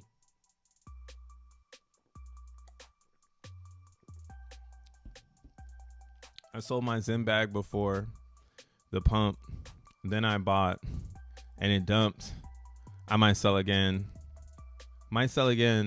I learned. Hey, I say you shouldn't be playing trading game with Zen. Zen's not a trading coin. That's what I mean. Like, we're not traders. It's naturally gonna birth a chart. So it's fun to watch the chart be born. It's like watching Bitcoin be born. That's why somebody felt like, yeah, I'm gonna dump 1,000 Bitcoin like at the top at 69. Like, why not? That does sound like a human action. Like, oh, it hit 69. I'm gonna dump 1,000 Bitcoins and watch everyone freak out in the planet Earth. Like, look how much power I have. Right? So that's what's coming to Zen, coming soon here. And selling at these levels, that's why you're playing the cat and mouse game of buy low, sell high, because there is money needs to be made here, but you really want to be a robot. And I'm sure that'll be the next iteration of maybe cool products to come out, like maybe some sort of AI bot. You install some money into it and it goes and trades for you, like a real one, a decentralized one, a transformer one. Not one of these layer 2 banana gun ones where you put your money in a pool and a smart contract works for you. Maybe you can get a transformer smart contract that you use XNM for, that goes and grabs information off of the vibes. And now you've got your own little UBI. How about that? We'll call it UBI. We know what time it is. And again, that's why I'm saying, yo, I'm not worried about Zen. It's going to do its thing. Everything is adding up for it to moon off. I recommend getting into XENblocks. That's getting really spicy. We had that dip and it recovered today. So it is official that XENblocks is fucked up. What's up? UGI, Universal Generous Income. Generous income. Why are we gonna be nice to motherfuckers? Maybe. On my island, it's going to be UBI. You still working for that shit. You get basic income. You going to have to come the fuck up. You're going to have to come up with my AI. That's why I said Jack Levin already told me that was a good roadmap. I was like, this bastard. One thing that's cool about Jack that I've picked up is he knew how to roll this out. And I picked up on it so much. I'm so grateful to have this experience now and pretty much be able to bring it with me for whatever I want to do. Because, yeah, patience is key. Knowing that you have an outline is all that matters. And then the pieces will fall right into where they need to go as long as you know where you want your outcome to be. Because everything else will figure itself out. Right? And I think his outcome was the fairest. Yeah, crypto built on fair principles. So we're just constantly watching it grow. And that's what's really, really cool about the vision is as long as he follows this path, you know, new opportunities will show up and it will just be like, wow, I can't believe we started here and now we're here. Right? You see it in real time. So appreciate it. It's beautiful art. And I was talking about the XENblocks because here, we'll look at this real fast. Then I got to dip. I was too noob for too long until I got augmented. Damn, now you're in AI world, bro. It's that real Ready Player One shit.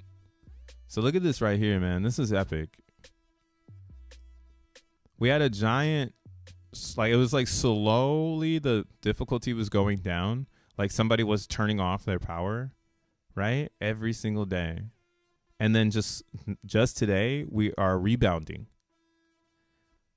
So again, the thing about XENblocks is that this is a real leaderboard.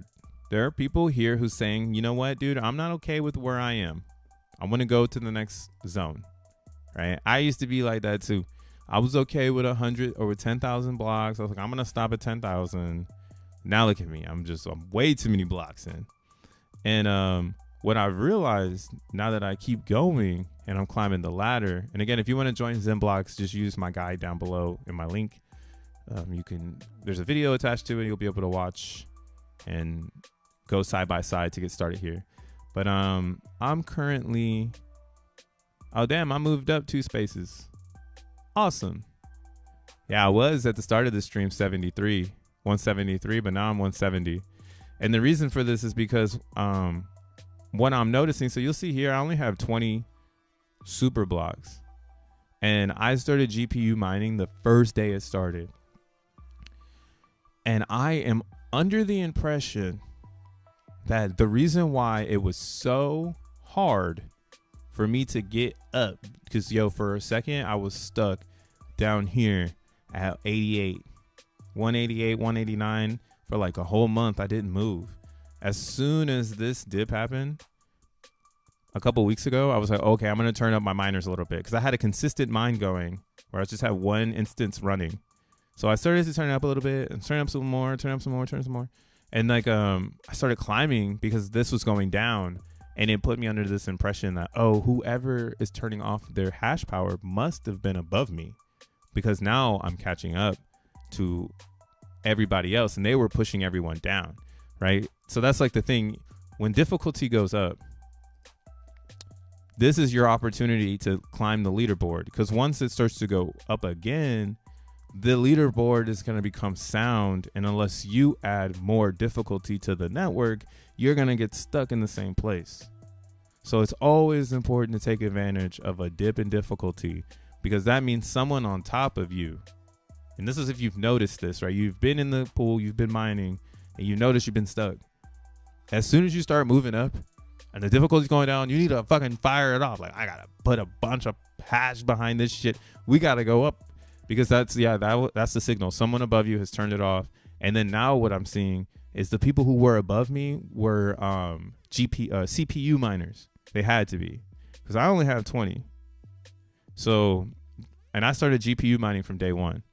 So now that we're up here, now that the GPU miners are up here, I'm seeing 36, 28, 26, right? So this person right here, number 71 with 14, I'm like, okay, so this is somebody with a GPU farm right now, hashing it the fuck out. Like, they're hashing it the fuck out because they only have 14 of these, and they're hashing hard trying to get to the top off of the blocks. So they're with me. They're hanging out with me. But this person with 30, right? You're starting to see these super blocks with the 30s and the 24s and the 26s and the 25s down here in the 200s. Those were the super blocks made from CPUs, which means that those CPU miners that stopped mining at GPU level, they're being washed out now from the top 100. They got to come back online. They got to come back. And that's why I turned up my miners, because as long as we're underneath this difficulty here, this might be an opportunity to just get up the list, because I'm already up here. If you're in the bottom, I'm so sorry. This is just me talking to the whales, I guess. But yeah, the whales to this thing that doesn't exist. I can't even trade this bullshit. I can't even do anything with it. But yeah, I love this leaderboard game. And again, this is how I know Bitcoin is solid. If Bitcoin was based on this type of activity, whoever's in that top 500 of Bitcoin, they're the most solid they're the solidest people you want on planet Earth holding that shit. Right. And then whoever sold yesterday, that was a meme in itself. Sold on the 69, 1,000 Bitcoins, and made crypto banter, shaking his boots. It's a beautiful shit, man. Oh, Crypto Cray says she won. Oh, you right here. Yeah, you see 23. So you've been working with me too. You're in the mine with your boy. We mining this shit. But this one right here, number 63, this was probably a CPU miner. That's why you passed them up, because you working hard. You feel me? That your proof is in your ID number now. That's where we're getting. The higher up you get, the more solid this foundation gets. The higher up I get, the more solid this foundation gets. And that's why, again, we might not be seeing X1 chain because we're just not there yet. But there are some signals that are telling us we're getting pretty fucking close. Now up here, if this is like really a battle between like Jack Levin and some evil entity like a Richard Hart or something, then I guess so. Whatever is going on up here. But again, that's what it would be. It would be like the longer X1 isn't around, the better opportunity you have to get to the top 100 of Xenium to be part of the security layer, which is going to be important because it's the AI layer, which is going to be where the attention is. Outside of X1 having AI built in, the functions will be coming from the tokenization of XNM, right? That tokenized energy is what's powering that AI. So it's going to get very cyber. And again, that's why I'm bullish on XNM, bro. More bullish than anything else in the ecosystem. I think this one is going to be the hitter.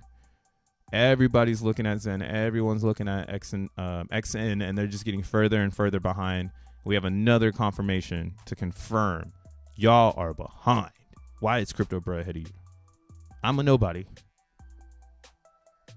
I'm down to 182. Yeah, I'm sorry, Tree. Got to bring the hash power, because that's what it, or what do I mean by this? The hash power is what's important now, because the more hash power you bring at lower difficulty zones, the better off you're going to be climbing that ladder. CPU days were the times to get the supers. Yeah, that's what I'm saying. Everybody who has hella supers, those are that was the CPU. And as soon as the GPU thing came out, it jeopardized all that shit. But we still working to catch up to them for real, for real. I think it's going to be like another week, maybe 2 more weeks, maybe a week and a half. And then we'll really, if X1 isn't out in the next 2 weeks, people will probably extremely give up. And that would be the bottom of everything. And we get one more bottom, because again, everyone's trying to grab it at the same time, and bottoms are trickled out. It's like people find out about it, it goes up, it goes down, new people show up, people go, hey, oh, okay, it's still around, it goes up, it goes down, right? Look at this mining difficulty. This kind of proves it for me. People like come in, they go, oh, this is whack, it goes down. Some people, new people show up, oh, this is tight. People who were like, okay, cool, I can exit now. There's new people here. I'm good. They get out. And it goes up gradually. New level. Those people are forgotten about. This is a whole new world. Goes up. It goes down. New. Tops off again. Slowly, gradually goes down. Right? Control. Right? And then goes up aggressively. Way more aggressive than these 2 times. Like, holy shit, motherfuckers. Look at this shit. Right, plateaued, and then an aggressive like, all right, let's get this, let's see how this network really is. So whoever turned off their miners here, they opened up the ladder. I don't know why they did it. You know, my assumption is maybe it was the people here who are tired that there's no X1 chain, and they helped get us here now. And that's why it's important to have onboardings of aggression in crypto, so that they build the next plateau for the next leg up, right? We've never really had anything solid to kind of identify this pattern. But yeah, this is the super solid way to see it in XENblocks. That like anyone that's been mining right here and it push their hash power up. So if you've had the same hash power, you are still on the same plateau because you didn't push up while this went down, right? That's why mining Bitcoin is $2 million. They're basically saying it's going to be $2 million for one Bitcoin already. Like, yeah, maybe you should buy Bitcoin. It costs $2 million to start, man. The difficulty is telling you how it is going to move. So seeing this dip, and that's like, right now I am spooked. I'm like, we are back at 1400. Wow, it recovered nicely. Still 481 miners. You know what I'm saying? Still almost 1,000 computers on right now. Just hanging out, just mining the Xeni, you know, not doing nothing. So it's all good. My problem is that my funds are tapped and I can only spend like 50 cents an hour. Yeah. So you see Tree City West? That's like this is that part where when you if it's like I don't know how to really explain it, but it's like most of the time, you know, the largest move is going to happen when the bigger players start running out of capital. And then the next, and that's why I'm saying this next wave is going to be huge in difficulty, because it's going to be way more people than just one or two accounts holding the difficulty up, waiting for a jack to say X1 chain is live so they can dump the X in it. Right? Then what happens here is the diversification of X&M happens from people joining the network when the difficulty is low, spreading out the coins to more wallets, allowing it to have a better success rate while trapping the value below. And that's why for you, like as the user, the mind fuck is once we start seeing this descend, when do we enter to get the best rate to push our account up the ladder? That's always probably going to be a back and forth thing. And yeah, I would recommend just holding true, you know? Keep that 50 cent miner on. The inflation of that 50 cent miner will be built into the future. Straight up. Because as long as you stay mining, at least you're not turning into someone who's falling back. And that's what's going to be the most important for anyone climbing this ladder is once, or like that's the hardest part is when it goes up, you know, is it people at the top mining or is it people at the bottom mining? Because when I got stuck, it was people at the top. So this next one is going to be people from the bottom coming up pushing difficulty, if you get what I'm saying. Like all of these, the fuck way down here, this is who's about to push up the difficulty. Number 666, this guy. He only got 6 super blocks and 30,000 X&M. He's coming for your neck, Tree. He said, I'm going to keep this bitch on through the next wave to 200K difficulty.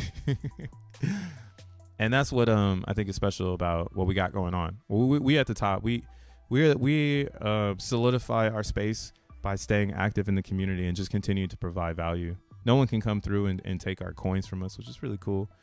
I do feel like new influencers will come in, but they'll be at this bottom area, and they'll be fighting against the difficulty because they didn't get in here.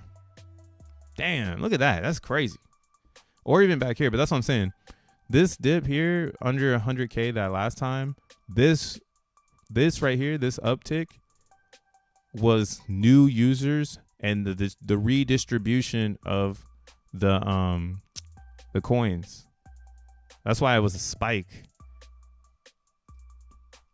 It was a spike because people were like, oh shit, like let me get some now, right? And the crowd was more intelligent than, you know, a spaced out crowd, right? And that's why later on, what do we have here?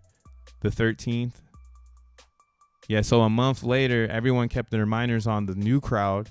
Their miners ended. Miners were more expensive. Difficulty is still pushed up. New hardware was added.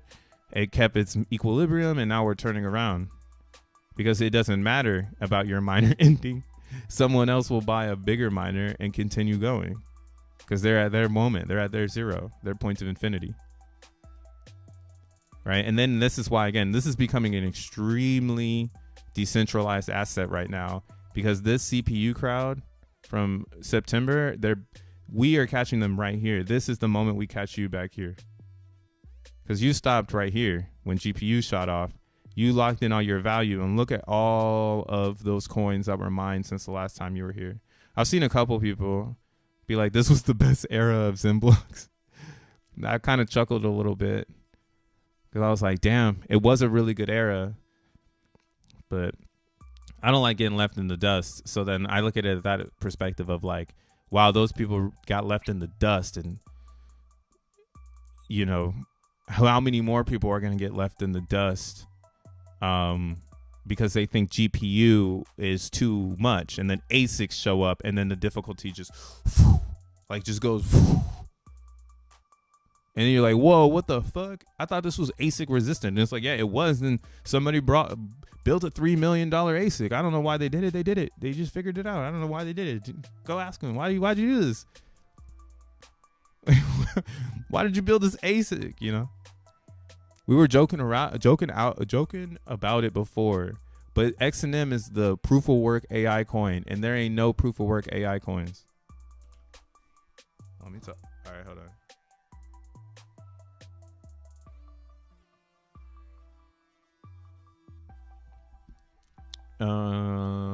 So yeah, proof of work. I just got my first XNM GPU live. Let's go. What up, Tad? We're so early. And we hella earlies. Damn. That was a fast Satoshi. Kudos. Took me effort. A lot of patience. Hey, that's what I mean. The path is going to be different for everyone. Some people are going to get online really fast. Others will be very, I'm going to say, attention to detail. I like both versions of joining the network because that shows you that there's going to be a caring explorer and then there's going to be a navigator. So we're going to need navigators and we need explorers. And that's kind of how I see it. Like I see actually me as the explorer and I see Tree City West as the navigator. Shout outs to West, bro. He be navigating this motherfucking ship. I be like behind him like, aye, Captain. That sounds sick. You feel me? So like I'm kind of just like exploring, figuring things out, and there's always going to be two types to that in our world because we're different than, I would say we're more liquid than other brands, so you can have both. Because at the end of the day, you should just be a navigator. You shouldn't have to be an explorer because it's just going to lead you to what you already know. Right? You just didn't maybe have the tools. There's a lot of variables there. But yeah, shout outs to you, bro. You got this. Yes, you're post-quantum now, sir. You're in the hallucination. Welcome. But yeah, so look, right now there's no proof of work AI coins. XNM is going to be the first one. And again, this AI, like here, let's see. How can I do this? Is it going to give me some narratives? This is research. Top. With some narratives in this motherfucker or what? Let's see if I click on fetch, if it's going to show me. Okay, right here. AI sector.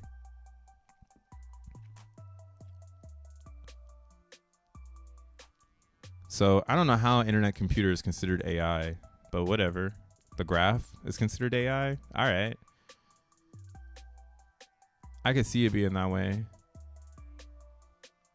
Ocean protocol, PAL AI, OX AI, sleepless AI. Yeah, that's what I mean. Okay, so let's look at this just in general. AI crypto sector has around 22 billion. Says crypto slate. Last 24 hours is 3 billion in trading. Highest market cap coin is WorldCoin, which is from OpenAI. Obviously, because they want to tokenize. They want to step into tokens, but they did the GPT and then the token, rather than what we're doing, which is the blockchain and then the token. Dummy. Sorry, Hayden. But yeah, so almost a billion. Phoenix Global, I don't know what this is. Right under them at 92. But yeah, again, what do I talk about on this channel? Oh, this is actually offset. We gotta. What the hell? This shit weird as hell. It's not even all added up. Man, this thing all weird. Well, I guess we can't see it because it's not showing me it the reality. Unless it's like see, again, I don't even want to try to diagnose this bullshit. This is why we got to fix this with a whole blockchain. Because what is this? Nobody even knows what AI is. There's actual people coming over here thinking that this is AI, right? Because Crypto Slate is a gigantic website. So for this to be number 2, I'm very curious to see what it even is.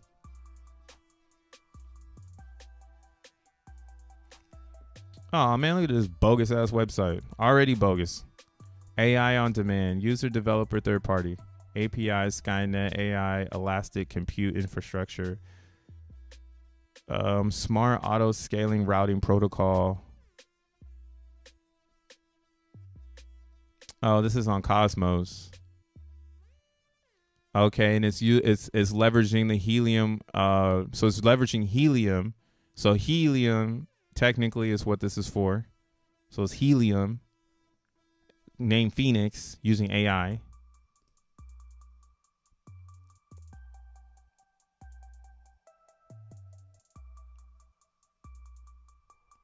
They got 7 nodes. They got 3,000 addresses. You fucking kidding me? WinX one chain.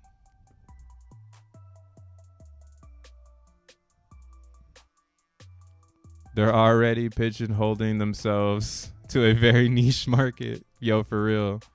God damn. Is there really 153 people watching this right now on my Twitter? That ain't real. Maybe it's 153 views. There ain't no way that shit is 153 people.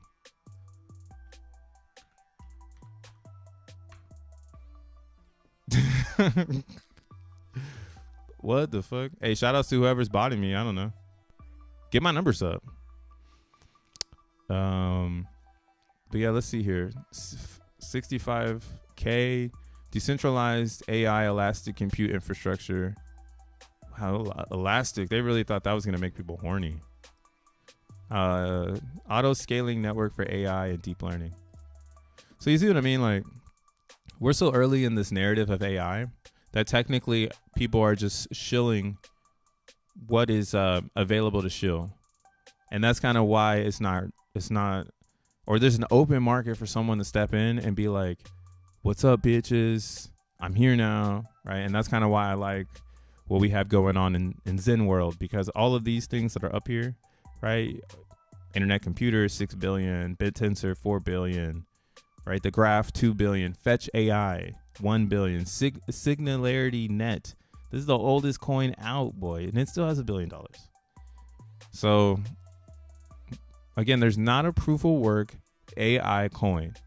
So yes, XN is proof of work, but XNM will have an actual token-based system that supports AI, where people can make stable diffusion photos, or maybe they can do generative, right? Then maybe this can get even crazier because it'll be generative. So maybe there's more to go. Maybe there's more here, right? Maybe that's why this is 0.2A, right? So I'm bullish on XNM, and I can't believe that we really got this dip and I was able to move up the ranks. I actually got another super block today too, so shit is game. And I guess my recommendation, if you're just starting to mine, don't look at it the way that I'm looking at it, because I'm at 100 something, you know. I'm giving you the value of why mining is going to be important in general, just to have 1 XNM, having 2 XNM, having 3, 4 XNM. You know, if you just go and spend $10 or something stupid on, let's say $20, let's say you have $30, right? Go down, hit the link, and put the $30 in Vast. You know, watch the video, get the best rig you can get for your $30 for a day, and just mine that XNM and then walk away. Never come back again. Be like a CPU miner, right? It took 3 months for the GPU miners to catch the CPU miners. So we'll see how fast it takes the ASIC miners to catch the GPU miners. So you might as well be in now before the ASICs show up, and then you really can't get no fucking coins. That shit might be closer than we think. From what Block 6 is saying, he's coming to stall the project. Right? He's gonna bring all the hash power and make it so that you can't get 1,000. I don't know why he would want to do that. You know, I don't. Doesn't sound very nice to me, but people are applauding him for doing that. You know, so I guess the people want it. People want to not get the XNM. They want someone to front run them. They really want it. And I'm simply just saying, turn that shit on for a day, walk away, let that shit just go to your wallet. And when transfers open, do whatever you want with that boogie. But yeah, it's a new day. Hey.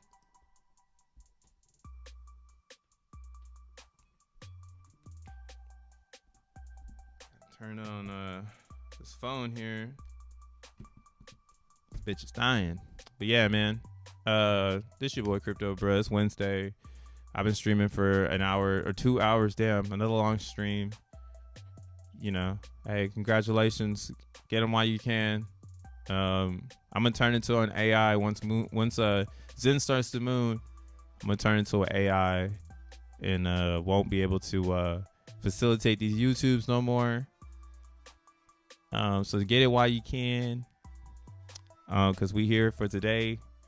And yeah, we solved the blockchain trilemma. Fuck everybody who thinks we didn't. I see it. Peace.